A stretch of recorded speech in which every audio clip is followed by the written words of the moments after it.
Most people pray. Many believe in God. Yet deep inside, many quietly wonder why some prayers feel powerful, while others feel like they fade into silence. We're told that God hears us. We're told that faith moves mountains. But when nothing seems to change, doubt slowly creeps in. In this story, you'll discover why asking God isn't about perfect words, why faith isn't begging or desperation, and why receiving often begins long before anything changes on the outside. By the end, you may realize that God has been listening all along and shaping you in ways you never noticed.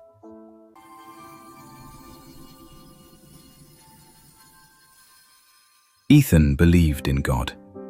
Prayer had always been part of his life. He prayed when he woke up. He prayed before going to sleep.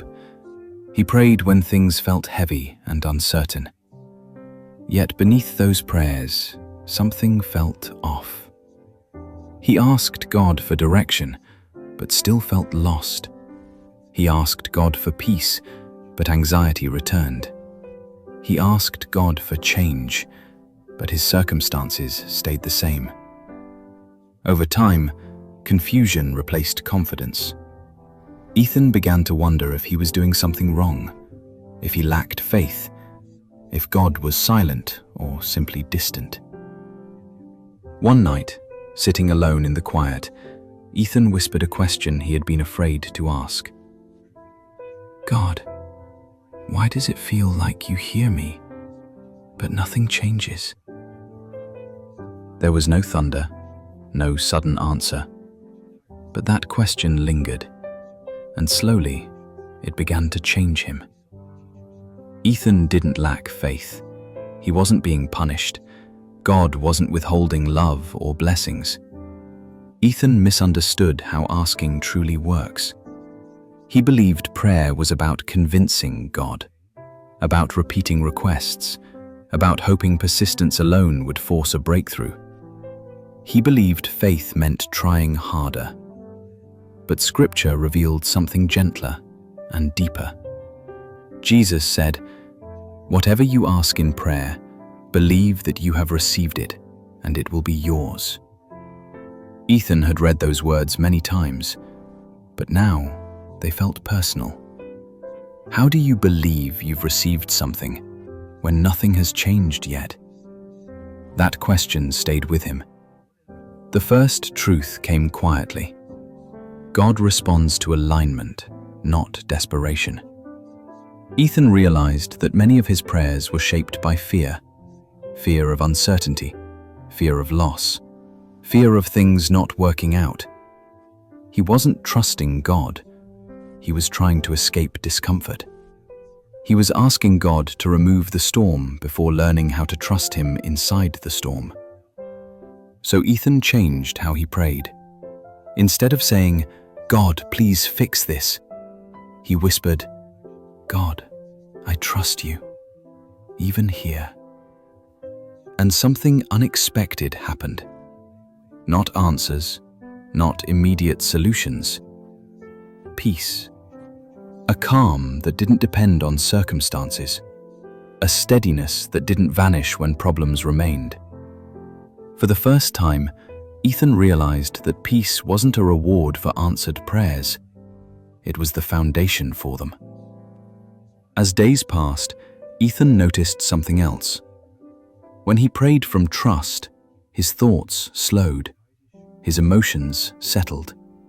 He stopped forcing outcomes. And within that stillness, clarity began to grow.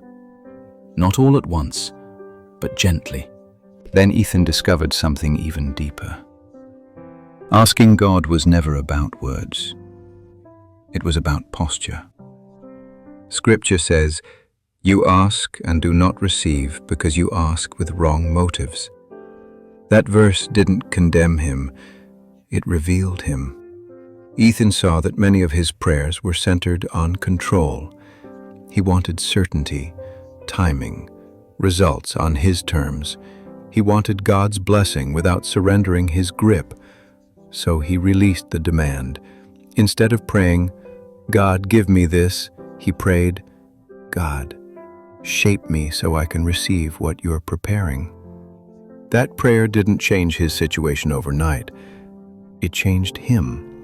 Ethan began to notice how much resistance lived inside him. Resistance to patience, resistance to waiting, resistance to discomfort.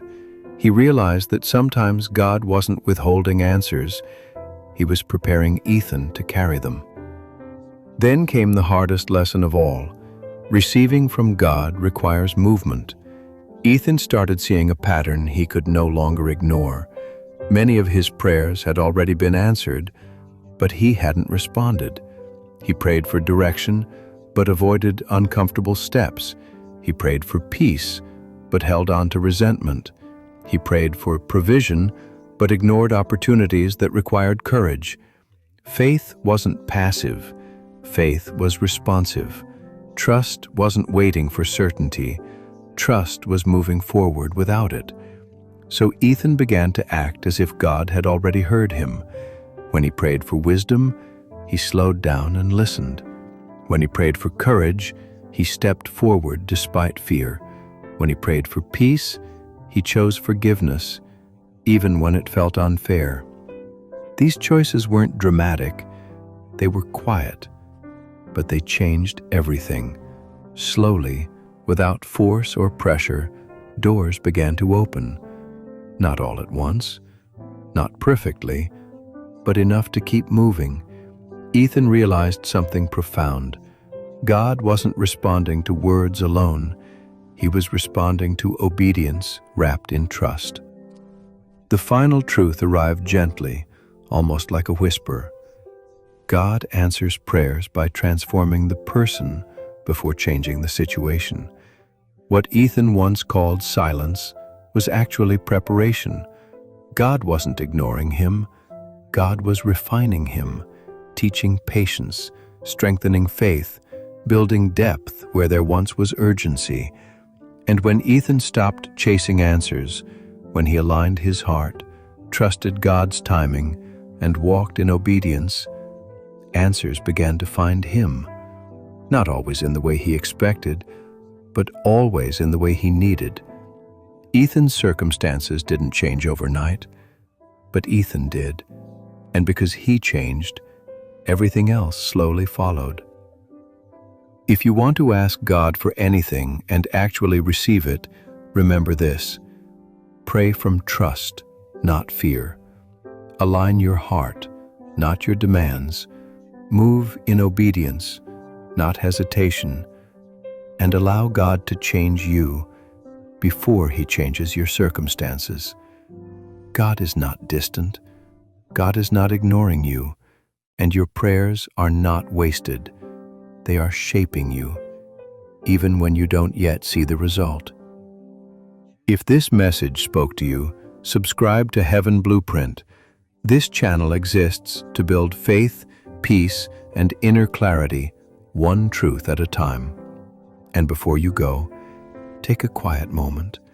The prayer you're learning to trust God with matters. You are seen, you are heard, and you are not walking this journey alone.